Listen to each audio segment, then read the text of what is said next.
In this video we're going to have a discussion about temporal arteritis. It's also known as giant cell arteritis.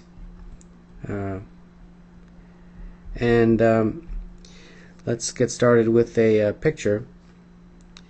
So here's a picture, and right here they're pointing to the temporal artery, and in this particular patient, it's inflamed, and that's basically one of the arteries that can be inflamed in this condition. Other parts of the body that contain arteries that can be inflamed in this type of disorder are not just in the temporal area but also in the carotid system as well. So eventually what happens is this inflammation can lead to thickening and narrowing and eventually occlusion of the lumen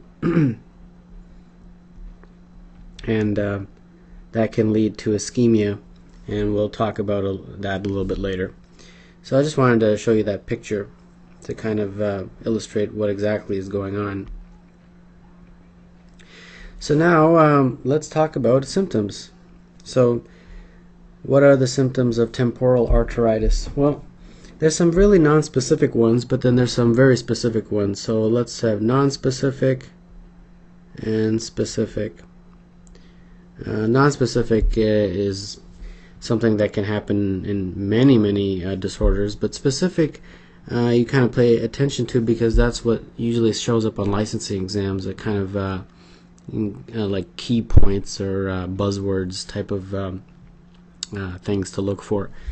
So fever, fatigue, sometimes headache. Now here's a specific one: scalp pain. Scalp pain isn't really something you hear a lot, and especially when the person is combing their hair or touching their scalp. So that's something that can happen in temporal arteritis.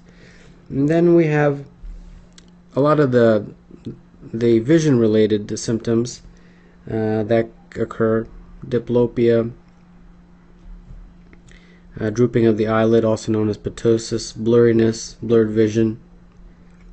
Now, instead of just memorizing this, why does this happen? Why do the eye symptoms happen? Well, the vision symptoms happen because the arteritis eventually causes ischemia of the optic nerve.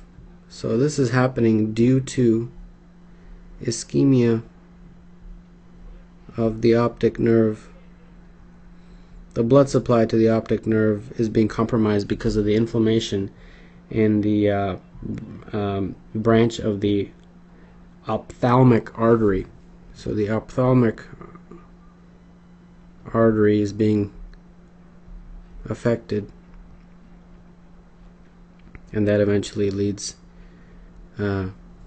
to the ischemia of the optic nerve, which eventually leads to these eye symptoms. So vision loss is caused by arteritis of branches of the ophthalmic artery, so remember that. Now let's go and list one more specific symptom: jaw claudication. So pain, claudication. That's something also you don't hear that much about in clinical vignettes. So if you see scalp pain, jaw claudication, that's really pretty specific for temporal arteritis. And then, of course, something that's very obvious is just the tenderness of the temporal artery, which which should be pretty obvious. I just wanted to put that in there. Okay, so this is sort of a nice list of symptoms, but how do you diagnose it? How do you know that this is the case? Well, here's some clues. If somebody presents with this, they're most likely going to be above the age of 55. Okay? And then headache is usually part of the symptomatology. We talked about the jaw pain, the jaw claudication. We talked about the scalp tenderness, temporal artery tenderness. So those are some of the things you look for. But then what are the diagnostic tests? Well, temporal arteritis being an inflammation of an artery, you need to do some tests that show that there's some inflammatory process, and that is ESR and C-reactive protein. These tests are nonspecific indicators of inflammation in the body, so they would be elevated in temporal arteritis. Erythrocyte sedimentation rate, just in case you're wondering what is ESR. Another thing that you can do is a CBC, complete blood count, and that can show anemia of chronic disease. But the mainstay or the absolute way to diagnose it is by doing a biopsy of temporal artery. And I have seen this ordered. This isn't just on the board exams. I have seen a patient who came in and this was actually ordered. The only problem with this test is that it takes sometimes several days for it to be done. And because it takes a while, it's not just something simple like a CBC. This might take a day or two, or who knows. Because it takes so long, you have to initiate the treatment before. So you have to you can't delay treatment. You have to give the treatment immediately, otherwise the patient can develop vision loss. So this is the way to diagnose it. But remember that the treatment shouldn't be delayed until you get this done, because this may not happen for days. So what is the treatment? The cornerstone of treatment in temporal arteritis is steroids, and of course the most popular being prednisone. And usually you give this as a taper.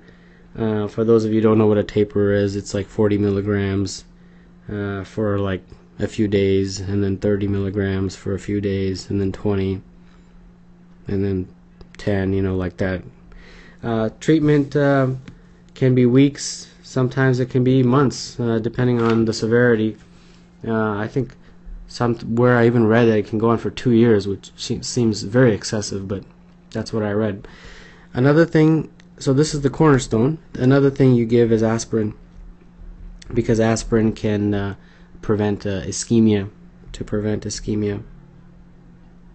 So this is really to help with the inflammation, and this is to prevent ischemia. So really key points. You've got somebody that's greater than 55, they've got jaw pain, they've got this temporal pain, they've got maybe scalp tenderness, and then you do some tests. You're not really sure what it is, so you order a bunch of tests: ESR, C-reactive protein, CBC, and it all points to temporal arteritis. So you order a biopsy. Brave enough to order a biopsy of the temporal artery, but this biopsy is not going to be done for 2 days, so you initiate treatment with steroids immediately, prednisone, and you also give the patient aspirin. Not the easiest diagnosis in the world, but a rather interesting one. And let's take a look at a couple of clinical vignettes to see how this appears on licensing exams. An 81-year-old woman, 81, with a history of polymyalgia rheumatica. That's important, because this can sometimes coexist with temporal arteritis. And osteoarthritis, comes to the office complaining of periodic severe left-sided jaw pain, headaches, and blurry vision. Temperature is a bit elevated. Blood pressure is 150/70. Pulse is 73. Respirations are 13. Physical exam is significant for left-sided scalp tenderness. All the classic clues. The most appropriate next step in the management of this patient is to begin therapy with. So we talked about this, and the main cornerstone of treatment is steroids, and that would be prednisone. The next one. A 74-year-old man comes to the clinic because of a 4-month history of intermittent headaches. He has no prior history of significant headaches. He describes the pain as unilateral, always on the right, generally located in the temporal region. On his review of symptoms, systems. He complains of some pain and stiffness in his neck, shoulders, and hips, which has also come on in the past few months. Furthermore, he has noticed an unusual pain and tiredness in his jaw near the end of meals. Temperature is 99, blood pressure is 122/72, pulse is 62, respirations are 16. Pupils are equally round and reactive to light. Extraocular movements are normal. Visual acuity is 20/30, which is stable for him. The remainder of his neurological exam is unremarkable. Lab studies show an erythrocyte sedimentation rate of 124, which is high. Treatment should be instituted immediately to prevent. To prevent what? Well, this is again temporal arteritis.